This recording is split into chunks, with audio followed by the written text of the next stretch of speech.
मित्रांनो, भारत सरकारने एक नवीन आहे तो आता सध्या एक नियम जारी केला आहे, म्हणजे की आता तुम्ही नवीन कोणताही फोन जर खरेदी केला तर त्यात काय होणार की संचासाठी हे ऍप्लिकेशन इन्स्टॉल असणार आहे.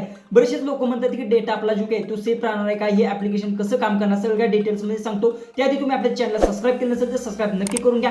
शेजारची बेल आयकॉन ऑन करा, म्हणजे मी इथून पुढे जे व्हिडिओज अपलोड करेन त्याची तुम्हाला नोटिफिकेशन येऊन जाईल. सगळ्यात पहिले तुम्हाला सांगतो, आता 1 फेब्रुवारी तुम्ही कोणताही नवीन मोबाईल जर खरेदी केला तर त्यात संचारसाठी ऍप्लिकेशन आहे ती इन्स्टॉल असणारच आहे, प्री इन्स्टॉल असणार आहे. नंतर तुम्ही त्याला अनइन्स्टॉल सुद्धा करू शकता, जे की आत्ताच यांनी नुकतं सांगितलं की याला तुम्ही अनइन्स्टॉल सुद्धा ते करू शकता. दुसरी गोष्ट, हे ऍप्लिकेशन काम कशा पद्धतीतून करणार हे सगळ्यात पहिले समजून घ्या. या ऍप्लिकेशनच्या मदतीतून काय करू शकता, जर तुमचा मोबाईल हरवला तर त्याला ब्लॉक करू शकता. दुसरी गोष्ट, तुमचं सिम आहे ते ब्लॉक करू शकता.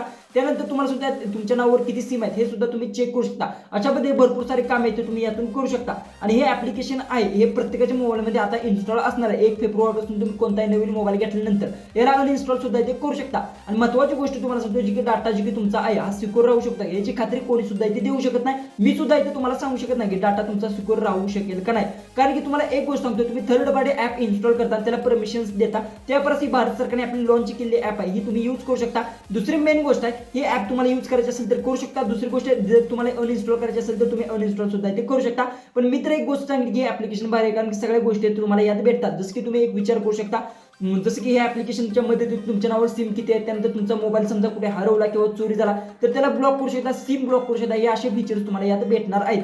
यामुळे भारत सरकारने प्रत्येक मोबाईलच्या कंपनीला सांगितलं की हे ऍप्लिकेशन आहे ते तुमच्या मोबाईलमध्ये प्री इन्स्टॉल असणंच पाहिजे. हे आता नियम आहेत ते जारी केलेले आहेत आणि 1 फेब्रुवारी पासून हे जारी होणार आहेत. तुम्ही कोणताही मोबाईल खरेदी केला की त्यात तुम्हाला हे ऍप्लिकेशन इन्स्टॉलच भेटणार आहे. नंतर तुम्ही याला अनइन्स्टॉल सुद्धा ते करू शकता. त्यामुळे डाटा जी काय आहे, त्यानंतर तुमची प्रायव्हसी, या गोष्टी इथे येतच नाहीत. कारण की तुम्ही नंतर त्याला अनइन्स्टॉल जर करू शकत असाल तर काही गरज नाही की तुम्हाला बाबा की डाटा तुमचा सिक्युअर राहील, की तुम्हाला यूज करायचं असेल तर करू शकता, नसेल तर नसेल. हा नियम झालाय. पण हे ऍप्लिकेशन विषयी तुम्हाला काय वाटतंय ते कमेंट्स मध्ये नक्की सांगा. भारत सरकारच्या नियम विषयी काय वाटतंय, हे नियम जो की केला हा चांगला आहे का वाईट आहे हे सुद्धा मला कमेंट्स मध्ये सांगा. अजिबात विसरू नका. मी तर पहिली तर गोष्ट सांगेन की जसं की तुमचा मोबाईल प्रत्येक कुठे हरवला तर तुम्ही ब्लॉक जर त्या ऍपच्या मदतीतून करू शकत असाल तर एकदम बेस्ट आहे. त्यानंतर तुमच्या नावावर सिम किती आहेत या सगळ्या गोष्टी आहेत तुम्ही या संचारसाठी ऍप्लिकेशनच्या मदतीतून तुम्ही ते चेक करू शकता. आणि दुसरी गोष्ट मेन राहते की भारत सरकारची ऍप आहे, याच्यावर डिटेल्स मध्ये मी दुसरा व्हिडिओ बनवणार आहे की बाबा कशामध्ये तुमचा डाटा सिक्युअर राहील का नाही हे येणाऱ्या काळात आपल्याला समजेल. त्यावेळेस मी व्हिडिओ येतो नक्की बनवणार. त्यासाठी चॅनल सबस्क्राईब करा, व्हिडिओ येतो जास्तीत जास्त शेअर नक्की करा.